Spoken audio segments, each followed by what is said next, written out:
बिस्मिल्लाहिर्रहमानिर्रहीम। ये उस दौर की कहानी है जब दुनिया ऐसी नहीं थी जैसे आज हमारे सामने है। तब दुनिया में ऐसी मखलूक़ात थीं जिनका जिक्र आज हम किसे कहानियों में ही सुनते हैं। ये हजारों साल पहले के इंसानों का जिक्र है, जब वो इस दुनिया में आबाद थे। यहां तक कि इंसानों में ऐसे लोग बीते हैं जिनका कद आज के बुलंदों व बाला इमारतों जितना था। ये दौर तूफान नूह से पहले का दौर था, जब कुछ फरिश्ते आसमानों से औलादी आदम के इश्क में मुब्तला होकर जमीन पर पहुंचे। फिर उनके साथ क्या हुआ और उनकी नस्ल कैसे बढ़ी, ये सब आज की इस वीडियो में यहूदियों की मुक़द्दस किताब उनोक में अच्छे और बुरे फरिश्तों का जिक्र मिलता है। और यहूदी अकीदे के मुताबिक इस किताब को हज़रत इदरीस अलैहिस्सलाम ने लिखी थी, जिसमें इस दुनिया के हवाले से ऐसी बातें मौजूद हैं जिन्हें सुनना हर किसी के बस की बात नहीं। लेकिन क्या वाकई ये किताब हज़रत इदरीस अलैहिस्सलाम ने लिखी थी? तो इसके बारे में कोई वाज़ेह सबूत नहीं।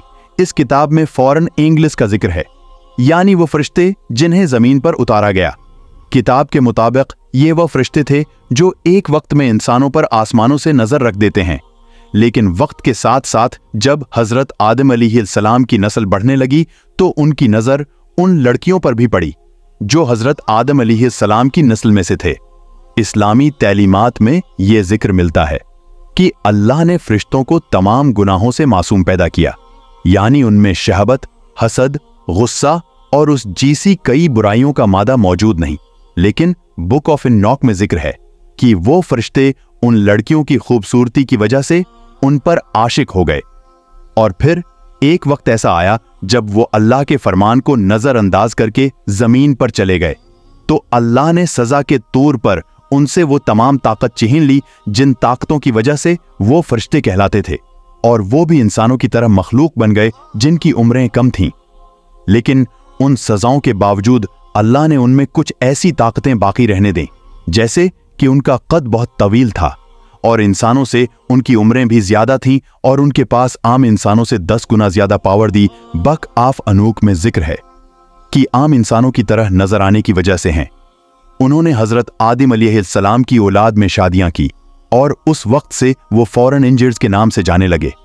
बक ऑफ अनूक में है कि एक फरिश्ता जब खुद को आसमान से जमीन पर फेंक देता है तो वो इंसान बन जाता है, यानी उसकी तमाम आसमानी सलाहियतें खत्म हो जाती हैं। ये बात अक्ल तस्लीम नहीं करती, क्योंकि उससे तो ये मालूम होता है कि फरिश्ते इंसानों से कहीं ज्यादा ऊंचे दर्जे की मखलूक हैं। तो अगर ऐसा है तो फिर अल्लाह ने तमाम फरिश्तों को हजरत आदम अलैहिस्सलाम को सजदा करने का हुक्म क्यों दिया था? और ये भी कि अल्लाह ने इस दुनिया की सबसे मुस्तनिद और सच्ची किताब कुरान में जिक्र फरमाया, आए ईमान वालों, अपनी जानों और अपने घर वालों को आग से बचाओ, जिसके ईंधन आदमी और पत्थर हैं।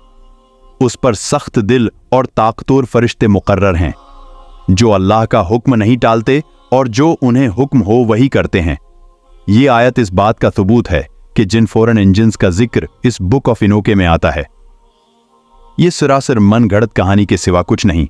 इस्लामी मालूमात के मुताबिक तूफान नूह से पहले इंसान आज के दौर के इंसानों से ज्यादा तरक्की याफ्ता थे, और प्री हिस्टोरिक दौर का जो नक्शा आज मगरिब हमें दिखाता है कि कैसे इंसान गारों में रहते थे, ये सब ख्याली बातें हैं। बल्कि इंसान उस दौर में एक जदीद दुनिया में रहते थे, लेकिन तब वो गुनाहों में इतने गरक हो गए कि उन्हें ये होश ही नहीं था कि अल्लाह के सामने उनको पेश होना है। और तब अल्लाह ने एक अजीम तूफान इस दुनिया में भेजा, जिससे पूरी जमीन पानी में गुरक हो गई। और फिर तूफान थम जाने के बाद अल्लाह ने हजरत नूह अलैहिस्सलाम और उनके बेटों से ये दुनिया मुकम्मल तौर पर रीसीट कर दी।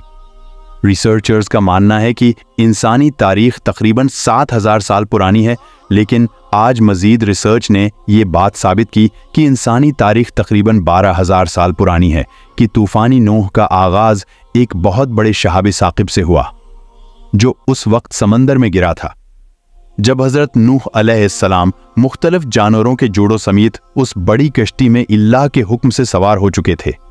तब उस शहाब साकिब के टकराव से वहां समंदर की लहरें इतनी उठीं कि दुनिया की तमाम खुश्की उसमें गायब हो गई, और उस कश्ती में मौजूद अफराद के सिवा दुनिया पर कोई जानदार बाकी नहीं रहा। आज दुनिया के मुख्तलिफ इलाकों में दरियाफ्त होने वाली तारीखी इमारात जैसे इहराम मिस्र और कदीम टेम्पल्स के बारे में रिसर्चर्स